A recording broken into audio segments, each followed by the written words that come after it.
Hi friends, welcome back to Geethu's vlog. இன்னைக்கு என்ன special அப்படின்னு பாக்குறீங்களா? நம்ம ஹெல்தி வெர்ஷனான நண்டை வச்சு காரசாரமா ஒரு ரசம் ரெசிபி தான். ஈவன் இந்த ரசத்தை சாப்பிடும்போது நிறைய ஆரோக்கியம் கிடைக்கிறது மட்டும் இல்லாம நம்ம நாக்குக்கு ஒரு புது விதமான டேஸ்டையும் கொடுக்கும். சோ நண்டை கிளீன் பண்ண தெரியாது இல்ல சமைக்க தெரியாதுன்னு சொல்றவங்க கூட இந்த ரசத்தை ஈஸியா பண்ணிடலாம். அந்த அளவுக்கு ரொம்ப ஈஸியான ரெசிபி.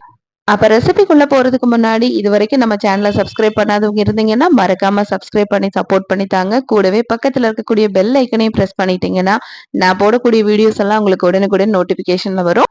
அப்ப நம்மளோட ஹெல்த்தி அண்ட் டேஸ்டியான ரசம் ரெசிபி எப்படி செய்யறதுன்னு பாத்திரலாமா? ஒவ்வொரு இடத்துல ஒவ்வொரு மாதிரி ரசம் வைப்பாங்க. ஒரு சில இடத்துல வந்து நண்டை வந்து இடிச்சு வைப்பாங்க, ஒரு சில இடத்துல அரைச்சு வைப்பாங்க. சோ என்னோட பாட்டி தாத்தா காலத்துல இருந்து இப்ப வரைக்கும் வீட்டுல ரெகுலரா வச்சிட்டு இருக்கக்கூடிய ரசம் தான் இது. அதுக்கு முதல்ல ரசம் வைக்கிறதுக்கு தேவையான பொருள் பார்த்துடலாம். ஒரு 15 பல்லு பூண்டு, ஒரு கைப்பிடி அளவுக்கு சின்ன வெங்காயம், ஒரு டேபிள் ஸ்பூன் அளவுக்கு குருமிளகு, ஒரு டேபிள் ஸ்பூன் அளவுக்கு ஜீரகம், 4-5 வரமிளகா, 2 சின்ன துண்டு இஞ்சி இவ்வளவு எடுத்துக்கோங்க. அதுக்கப்புறம் நண்டை கிளீன் பண்ணி எடுத்து வச்சுக்கோங்க. இது கூடவே 2 நாட்டு தக்காளி எடுத்து நல்லா குழைவா பிசைஞ்சு வச்சுக்கோங்க. ஃப்ரிட்ஜ்ல இருந்து எடுத்த தக்காளியா இருந்தா கொஞ்சோண்டு உப்பு போட்டு பிசைஞ்சிங்கன்னா நல்லா குழைவா வரும். இந்த ரசத்துக்கு தக்காளி நல்லா குழைவா இருந்தாதான் ரசம் டேஸ்டா இருக்கும். ஸோ அதை மட்டும் கவனிச்சுக்கோங்க. இது கூடவே மிக்ஸி ஜார்ல நம்ம எடுத்து வச்சிருந்த ஒரு டேபிள் ஸ்பூன் குருமிளகு, ஒரு டேபிள் ஸ்பூன் ஜீரகம் சேர்த்து நல்லா கிரஷ் பண்ணி எடுத்துக்கோங்க. நைஸ் பொடியாக வேண்டாம், இந்த மாதிரி இருந்தா போதும். அண்ட் தென் பூண்டு, சின்ன வெங்காயம், இஞ்சி இதையும் சேர்த்து ஒரு சுத்தி எடுத்துக்கோங்க. கிரஷ் ஆன மாதிரி இருந்தா போதும். எப்பவுமே ரசம் வைக்கும் போது இந்த மாதிரி ஐட்டம்ஸ் எல்லாம் நல்லா கிரஷ் பண்ணி போட்டீங்கன்னா அதோட வாசனையும் டேஸ்டும் வேற லெவல்ல இருக்குங்க. இது கூடவே நம்ம கிளீன் பண்ணி வச்சிருக்கிற நண்டை இந்த மாதிரி அம்மிக்கல்ல வச்சு தட்டி எடுத்துக்கோங்க. பிகாஸ் இது வந்து ஃப்ளஷ் வெளியில வர மாதிரி லைட்டா தட்டி எடுத்தாதான் இதோட ஜூஸ் எல்லாம் ரசத்துல இறங்கி சூப்பர் டேஸ்ட் கொடுக்கும்.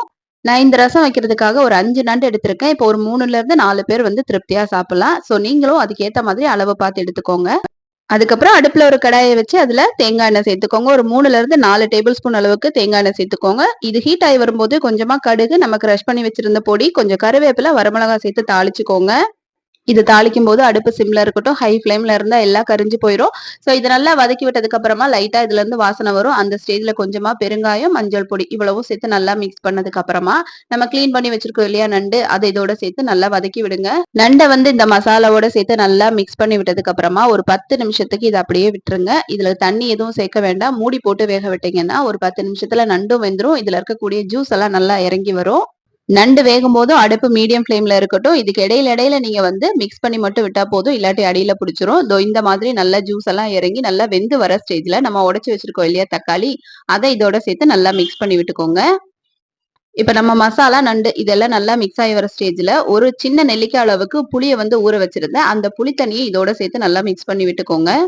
அவ்வளவுதாங்க. ரசத்துக்கு தேவையான அளவு தண்ணி, உப்பு சேர்த்து நல்லா மிக்ஸ் பண்ணி விட்டுக்கோங்க. நிறைய தண்ணி சேர்த்தீங்கன்னா ரசம் ஒரு மாதிரி வாட்டரியா இருக்கும். சோ அதை பார்த்து நீங்க தண்ணி சேர்த்துக்கோங்க.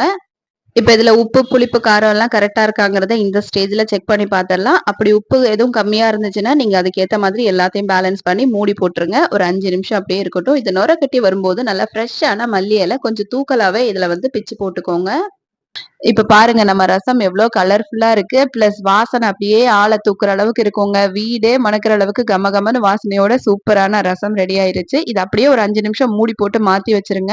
இப்ப இந்த ரசத்தை வந்து நம்ம சாதத்தோட வச்சு சாப்பிடவோ இல்ல வந்து சூப்பு மாதிரி சாப்பிடவோ எப்படி சாப்பிட்டாலும் இதுல இருக்கக்கூடிய நன்மைகள்னு பாத்துட்டீங்கன்னா நிறையவே இருக்கு. இப்ப மத்த நான்வெஜ் வச்சு கம்பேர் பண்ணும்போது நண்டோட கேலோரிஸ் அளவு கம்மி, ஃபேட் கம்மியா இருக்கு. கூடவே நிறைய மினரல்ஸ் இருக்கிறதுனால நம்ம உடம்புக்கு தேவையான எல்லா சத்தும் கிடைச்சிரும்.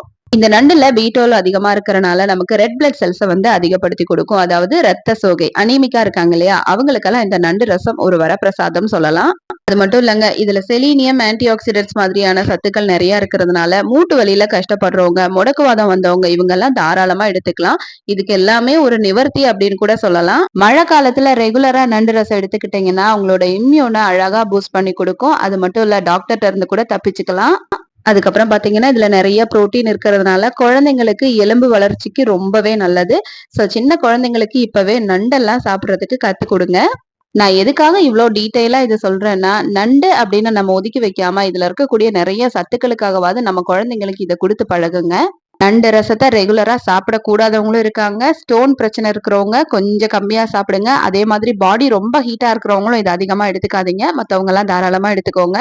அப்ப வீக்கெண்ட் ஆனா வெளியே போய் கண்டதெல்லாம் சாப்பிட்டு பசங்க உடம்ப கெடுத்துக்காம வீட்டுல ரொம்ப ஹெல்த்தியா ஈஸியா அந்த மாதிரி ரசம் வச்சு கொடுத்து அவங்கள ஹெல்த்தியா பாத்துக்கோங்க. அப்ப இந்த வீடியோ பிடிச்சிருந்தா மறக்காம அந்த லைக் பட்டனையும் தட்டிடுங்க. அப்ப அடுத்த வீடியோல மறுபடியும் இதே மாதிரி ஹெல்த்தியான ஒரு விஷயத்தோட சந்திக்கலாமா? டாடா.